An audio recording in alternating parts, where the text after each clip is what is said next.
দুবরাজপুরে উদযাপিত হলো মহরম উৎসব। মহরম শব্দের অর্থ সম্মানিত। ইসলামের ইতিহাসে এই মাসের সঙ্গে অনেক স্মৃতি জড়িয়ে রয়েছে।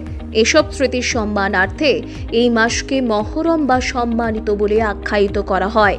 কোরআন কারিমে রয়েছে, আকাশ ও পৃথিবীর সৃষ্টির দিন থেকেই আল্লাহর কাছে মাসের সংখ্যা 12। এর মধ্যে 4টি মাস সম্মানিত। হাদিসে মহরমকে শাহরুল্লাহ বা আল্লাহর মাস বলা হয়ে থাকে। মহানবী এর হিজরতের বছরকে প্রথম বছর ধরে হযরত উমরের খিলাফতকালে ইসলামী সন গণনার সূচনা হয়।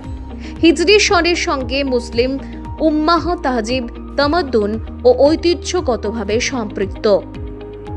এই দিনে নূহের প্লাবন সমাপ্ত হয়। এদিন ইব্রাহিম জালিম বাদশাহ নমরুদের অগ্নিকুণ্ড থেকে 40 দিন পর নিরাপদে মুক্তি পান। এদিন ইউনিস মাছের পেট থেকে মুক্তি পান। এই দিনে আইয়ুব রোগ মুক্তি লাভ করেন। এই দিনেই সুলাইমান তার হারানো রাজত্ব ফিরে পান।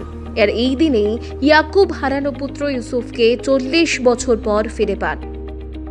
আর এদিন দুবরাজপুরের মুসলিম ধর্মাবলম্বী মানুষের মিছিল ছিল চোখে পড়ার মতো।